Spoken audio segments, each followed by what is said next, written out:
राम जय जय राम, श्री राम जय राम जय जय राम, श्री राम जय राम जय जय राम, श्री राम जय राम जय जय राम,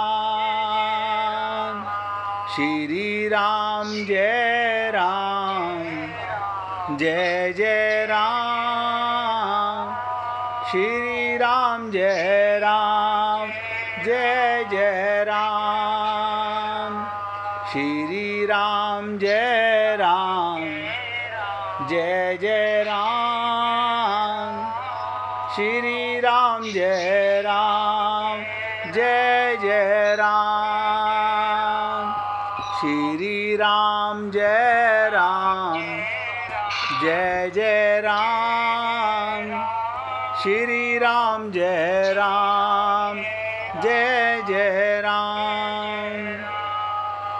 अब भोजन की बात पर ध्यान से सुनिएगा, अपना स्पीकर बंद कर लीजिएगा और बहुत एकाग्रता से सुनिएगा, और जिस किसी भक्त को भजन सुनाना हो निकाल के रखिएगा। जैसे आप और हम लोग घर में, परिवार में, दावत में, संसार में स्वादिष्ट भोजन के आदी हैं, रस के आदी हैं, उससे स्वस्थ होंगे या नहीं इसका पता नहीं होता, उससे रक्त बनेगा कि नहीं पता नहीं होता। इसी प्रकार सीता जी ने जब लंकापति रावण के वध के बाद भगवान राम, अयोध्यापति प्रभु राम की कीर्ति दूर दूर तक फैल रही थी। जैसे हलवाई की दुकान, वहाँ वो हलवाई बहुत फेमस है चांदनी चौक में, इसी प्रकार से भगवान राम की कीर्ति दूर दूर तक फैल रही थी। वो मर्यादा पुरुषोत्तम कहलाने लगे। तब एक दिन महादेव शंकर की इच्छा भी मर्यादा पुरुषोत्तम श्री राम से मिलने की हुई। पार्वती जी को संग लेकर महादेव कैलाश से, पर्वत से उतरकर अयोध्या नगरी के रास्ते पर आ गए। भगवान शिव और पार्वती, ध्यान से सुनिएगा, भगवान शंकर और पार्वती अयोध्या आया देखकर श्री सीताराम जी को बहुत खुश हुए। भगवान राम और सीता देख के बहुत खुश हुए, आदर सत्कार किया और स्वयं भोजन बनाने के लिए रसोई में चली गई सीता जी। आप हम लोग तो नौकरों से बनवाना पसंद करते हैं, यहाँ अयोध्या की रानी सीता जी स्वयं भोजन बनाने चली गई। इस बीच भगवान शिव ने राम जी से पूछा, आपके सेवक हनुमान जी दिखाई नहीं पड़ रहे? क्या पूछा भगवान शंकर ने? आपके सेवक हनुमान जी दिखाई नहीं पड़ रहे? तो राम बोले, वो बगीचे में हैं।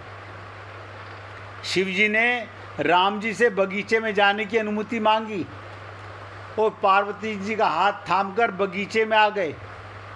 अब बगीचे की खूबसूरती देखकर उनका मन मोहित हो गया। आम के घने वृक्ष के नीचे हनुमान जी, ध्यान दीजिएगा, हनुमान जी दीन दुनिया से बेखबर। आप लोग तो मंदिर में भी सब खबर रखते हैं, और हनुमान जी वृक्ष के नीचे दीन दुनिया से बेखबर गहरी नींद में सोए हुए थे, और एक लय में खर्राटों से राम नाम की ध्वनि उठ रही थी। चकित होकर शंकर भगवान जी और माता पार्वती एक दूसरे की ओर देखने लगे। माता पार्वती मुस्कुरा उठी, अब वृक्ष की डालियों की ओर इशारा किया। राम नाम सुनकर पेड़ की डालियां भी झूमने लगी थी। ध्यान दीजिएगा, वृंदावन की लीलाएं तो बहुत सुनते हो, तो राम नाम सुनकर पेड़ की डालियां भी झूमने लगी थी और इनके बीच से राम नाम उच्चारित हो रहा था।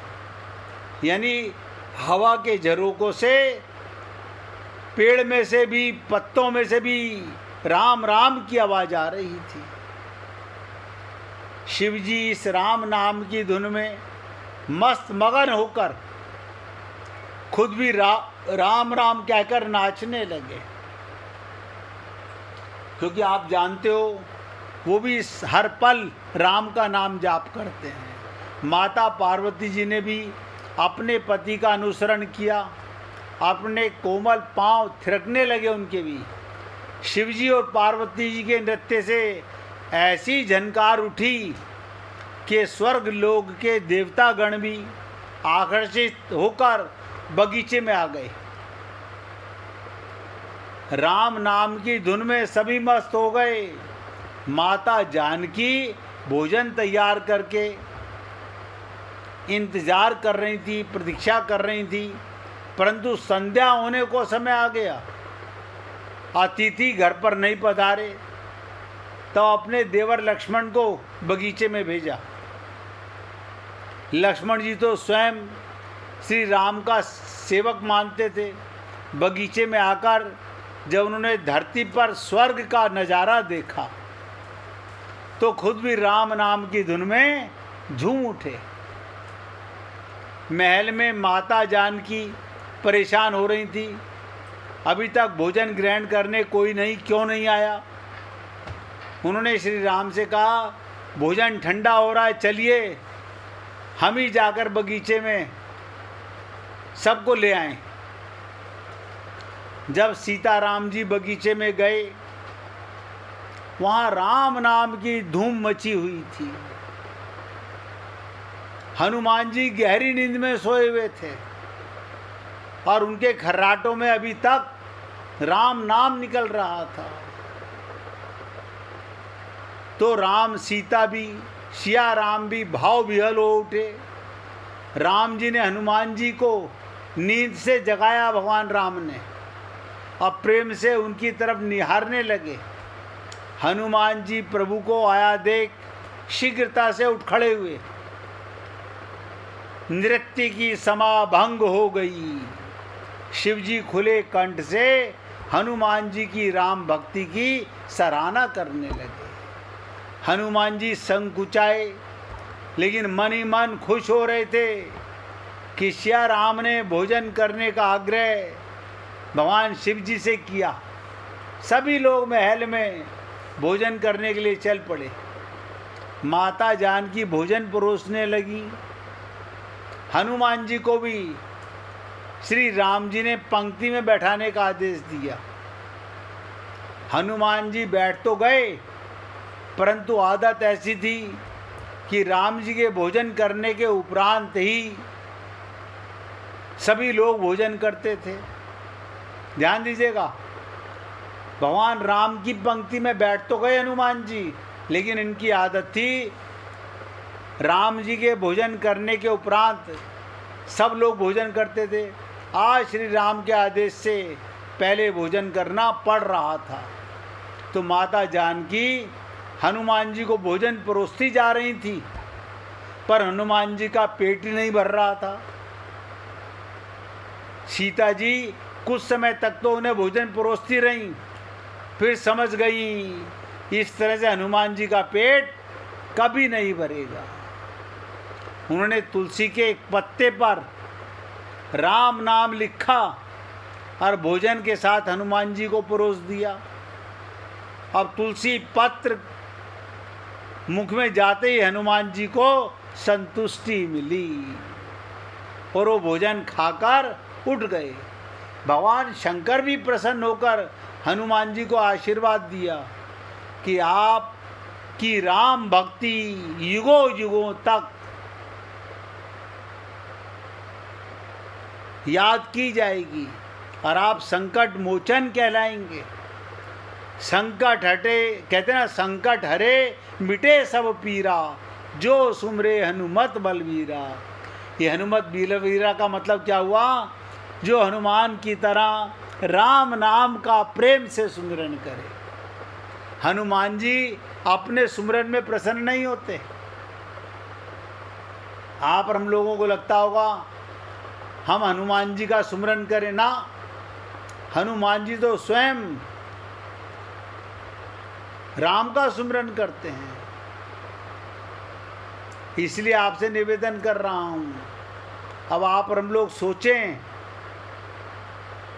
आप और हम लोग कौन सा भोजन पाना चाहते हैं। तो जो मैंने आपके साथ चर्चा अभी तक की, जो गूढ़ चर्चा की, वो थी द्वंद्व से मुक्ति, हर्ष विषाद से मुक्ति। यानी आपका चित्त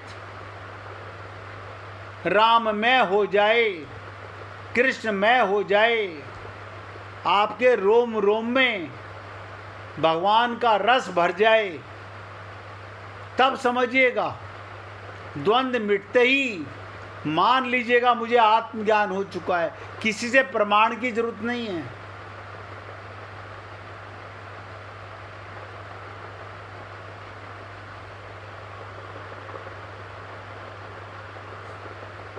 क्यों?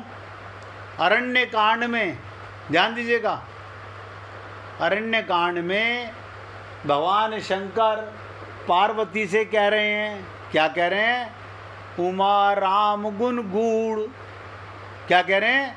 उमा अपनी पत्नी से, हे उमा, राम गुण गूढ़, राम के गुण कितने गूढ़ हैं। पंडित मुनि पावई विरति, पंडित और मुनि उनकी गहराई तक नहीं जा पाते। पावई मोह विमूढ़, जे हरि विमुख न धर्म रति। भगवान शंकर कह रहे हैं पार्वती को, हे पार्वती, राम के गुण बहुत गूढ़ हैं। पंडित और मुनि उन्हें समझकर खाली चर्चा करते हैं, वैराग्य नहीं हो पाता उनका।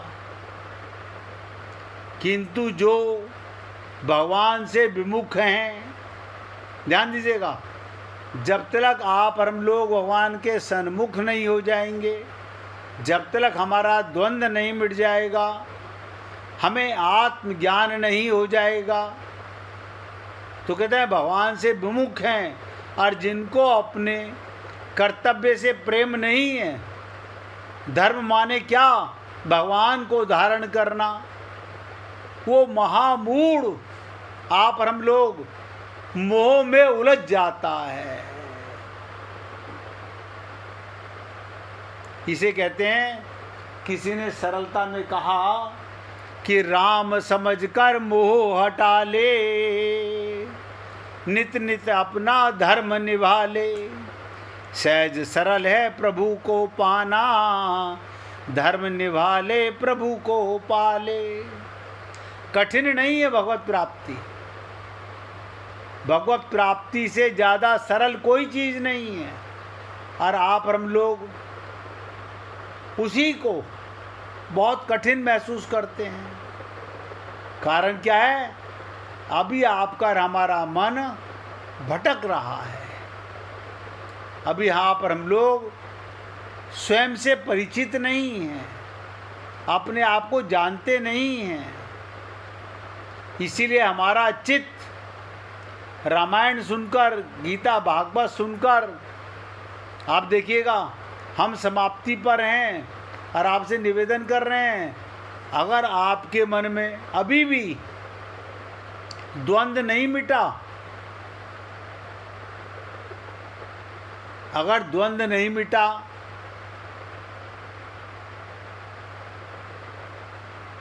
अभी भी चित्त भगवान राम में नहीं हुआ, हर्ष विषाद नहीं मिटा। अब आप कहेंगे ऐसे सुनने से थोड़ी मिट जाएगा। बात तो सत्य है, सुनने से नहीं, राम जीवन में बनाने से मिटेगा। जैसे डॉक्टर के दवाई लिख लेने से आप स्वस्थ नहीं हो जाते, दवाई का सेवन करना पड़ता है। इसी प्रकार जीवन में आपको भगवान के प्रेम का सेवन करना पड़ेगा, क्योंकि आप आत्मा हो, आत्मा को ही परमात्मा मिलते हैं और इस देह में हरि मिलते हैं, देह आपको मिला हुआ है, संत महात्मा हमें मिले हुए हैं। अब इंतजार किसका कर रहे हैं हम लोग? भक्ति। भक्ति माने प्रेम। बहुत ध्यान से सुनिएगा, भक्ति माने प्रेम। शरीर मानोगे तो केवल संसार में, परिवार में, शरीर के संबंध में प्रेम रहेगा। लेकिन जिस दिन कोई श्रोत्रिय ब्रह्मनिष्ठ गुरु हमारे जीवन में आ गया,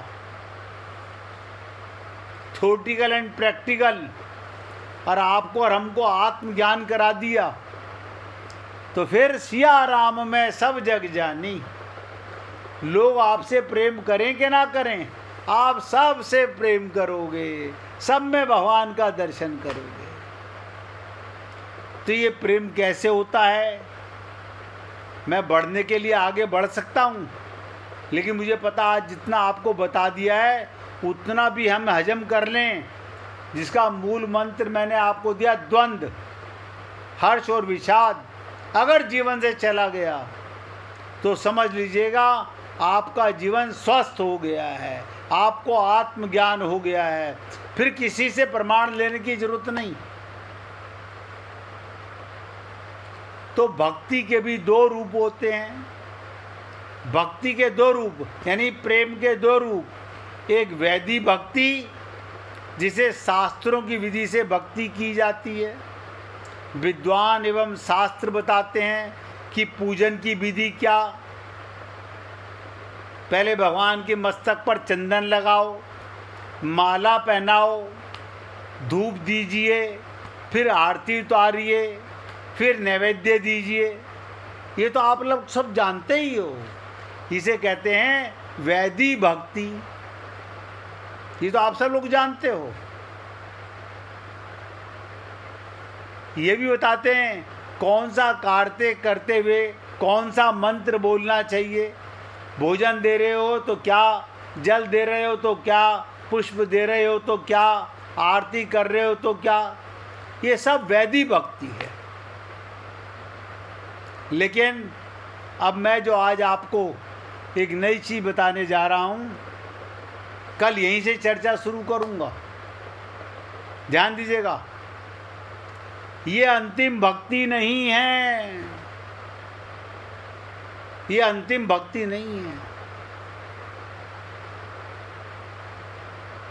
आप और हम लोग तो यही कर रहे जा रहे हैं। जीवन गुजर गया, हमारी दादी करती थी, हमारी मम्मी करती थी, हम भी यही करते हैं। हमारी सास करती थी, हमारी ददिया सास करती थी, हमारी नानी करती थी। यही हम लोग लकीर के फकीर बने हुए हैं, वैदिक भक्ति। अब मैं जो आपको बता रहा, मैंने कहा ये अंतिम भक्ति नहीं है। जब अनुराग का उदय हो जाए, जब अनुराग का उदय हो जाए, ये अनुराग कैसे होगा? जैसे स्त्रियों की कोख से आया हुआ बच्चा अपने आप अनुराग हो गया, काला हो, गोरा हो, किसी शरीर का कैसा भी हो गया, अपने आप अनुराग हो गया।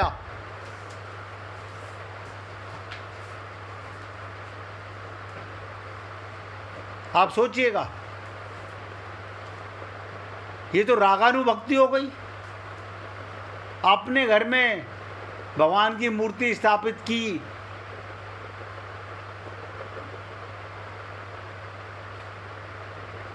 उनसे आपको राग हो गया, लेकिन ये अंतिम भक्ति नहीं है।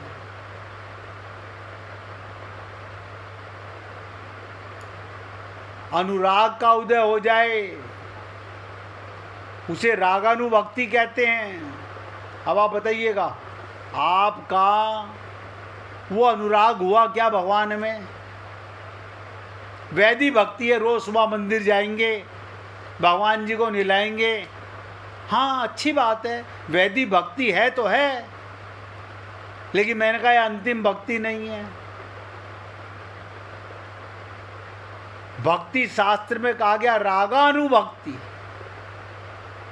विवाह मंडप में ध्यान दीजिएगा, जब कन्या और वर बैठते हैं, आचार्य बताते हैं ऐसे बैठो, ऐसे उठो, ऐसा ऐसा करो, वैसा करते हैं। परंतु विवाह हो जाने के बाद आप बताइएगा, जब हम लोगों का विवाह हो जाता है तो क्या हम पंडित जी से पूछे जाते हैं कैसे बैठें, कैसे उठें, कैसे पति पत्नी मिलें, कैसे हम दोनों स्नेह करें? मुझे बता दो कोई, क्या हम किसी पंडित के पास जाते हैं पूछने के लिए? ये तो पूछने की बात नहीं है। इसका अभिप्राय जब विधि विधान के पश्चात, ध्यान से सुनो, संबंध गहरा हो गया, संबंध अनुराग की वृत्ति का उदय हो गया, जब चित्त में अनुराग प्रेम रस आने लगा, तो आपको व्यवहार में विधि की आवश्यकता नहीं, कोई विधि नहीं। तब विधि के बिना सहज भाव से राग के द्वारा सारी अभिव्यक्ति होने लगती है। भगवान श्री राम का विवाह मंडप जो परिणय हुआ वो मानो वैदी भक्ति थी। देखो रामायण से ही बता रहा हूँ, रामायण का भी जो विवाह हुआ कि जनक जी चरण छू रहे हैं, धो रहे हैं, सारे जैसे हम लोगों में होता है ऐसे ही वहाँ हो रहा है, ये सब वैदी भक्ति है। जहाँ गुरु वशिष्ठ शतानंद वेद मंत्रों का उच्चारण कर रहे हैं, जैसे हमारे यहाँ देखा होगा आप लोगों ने कि दो ब्राह्मण, एक कन्या वर का ब्राह्मण, एक लड़के वर का ब्राह्मण, दोनों ऊंचे ऊंचे मंत्र बोल रहे हैं, ग्रंथि बंधन हो रहा है, सिंदूर दान हो रहा है। इस प्रकार वैदी रीति से विवाह संपन्न हो, पर उसका बाद रागानुगा भक्ति में जो प्रतिष्ठा हो जाती है। अब आप मुझे बताइएगा, आप और हम लोग केवल वैदी भक्ति तक ही सीमित हैं, मंदिर में गए पूजा कराए, अब राम से प्यार ही नहीं हुआ, अनुराग ही नहीं हुआ, क्योंकि वो आपकी कोख से तो पैदा हुआ नहीं, आप उसकी कोख से पैदा हुए हो, ये आपको ज्ञान नहीं। हम परमात्मा की संतान है, ये हमें ज्ञान नहीं। तो आज हमारा कृष्ण में और राम में अनुराग पैदा क्यों नहीं हो पा रहा? मैं आपका ध्यान इसीलिए खींचना चाहता था, वैदी भक्ति अलग चीज है, रागानुगा भक्ति अलग चीज है। ये गोपियां जो थी सब रागानुगा भक्ति की अनुयायी थी। अब आप सोचिएगा, जब तक रागानुभक्ति नहीं तब तक भक्ति है ही नहीं, वो तो केवल वैदी भक्ति है। इस शरीर में आए तो भक्ति कर ली, ये शरीर खत्म, भक्ति खत्म। भक्ति तो वो है, आप बताइएगा, इस शरीर में पति को प्रेम किया, पत्नी को प्रेम किया, शरीर मरा, पति खत्म, पत्नी खत्म, वैदी भक्ति खत्म, प्रेम खत्म। ना ना ना ना ना, ये शरीर इसलिए नहीं मिला, ये शरीर नित्य प्राप्त परमात्मा की रागानुगु भक्ति के लिए मिला है। अब आपके साथ इस पर विशेष चर्चा कल करेंगे। और सबसे निवेदन कर रहा हूँ, देखो किसी को भजन सुनाना हो तो निकाल के रखना, जब तक द्वंद्व नहीं मिटेगा, हर्ष विषाद नहीं मिटेगा, ये लिपा पोती करते करते जन्म गुजर गए हैं, आगे भी ऐसे ही गुजर जाएंगे। नतीजा पहले बता रहा हूँ, ठन ठन गोपाल, मैं गलत कमिटमेंट नहीं करूँगा कि हम भगवान के लोक में चले जाएंगे। वो कब जाएंगे?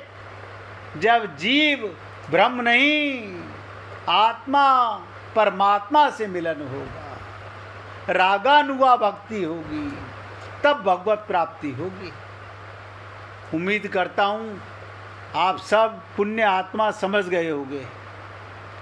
अगर किसी के मन में कोई भी प्रश्न हो, कल खुलकर पूछिएगा। आज कोई भक्त भजन नहीं सुनाना चाहता, ऐसा लग रहा है गुड्डी जी भजन सुनाना चाहती हैं, आप उनसे सुनिएगा। लेकिन इससे पहले बता रहा हूँ, आज जो बातें मैंने आपको बताई, द्वंद्व से मुक्त होना है, जीव का परमात्मा से मिलन नहीं, आत्मा का परमात्मा से मिलन होना है। वैदिक भक्ति तो करते करते जन्म गुजर गए, रोज वही आरती, वही लीपा पोती, वही सब काम, लेकिन अनुराग नहीं हुई, रागानुगा भक्ति नहीं हुई कि पखाने में बैठकर भी भगवान का चिंतन मनन हो रहा है भाव से। इसलिए निवेदन करना मेरा कार्य है। अच्छा लगे तो जीवन में उतारिए, और मन में कोई भी प्रश्न हो तो कल खुलकर पूछिएगा, खुलकर पूछिएगा, संकोच मत कीजिएगा। सुनाइए जी, अब गुड्डी जी से भजन सुनिए। मैं तो रटूंगी राधा राधा नाम, ब्रज की गलियन में। मैं तो रटूंगी राधा राधा नाम, ब्रज की गलियन में। रहूं खोई खोई आठों याम, ब्रज की गलियन में। रहूं खोई खोई आठों याम, ब्रज की गलियन में। इतो तो डोलूं कह राधा, इतो तो डोलूं कह राधा। मिट जाए जीवन की बाधा, मिट जाए जीवन की बाधा। और मिल जाए घनश्याम, ब्रज की गलियन में। और मिल जाए घनश्याम, ब्रज की गलियन में। मैं तो रटूंगी राधा राधा नाम, ब्रज की गलियन में। उलझ उलझ कर ब्रज करिलन में, उलझ उलझ कर ब्रज करिलन में। सेवा कुंज में या निधिवन में, सेवा कुंज में या निधिवन में। हो जाए जीवन की शाम, ब्रज की गलियन में। हो जाए जीवन की शाम, ब्रज की गलियन में। रहूं खोई खोई आठों याम, ब्रज की गलियन में। अब तो चाह सखी यही मन की, अब तो चाह सखी यही मन की। धूल में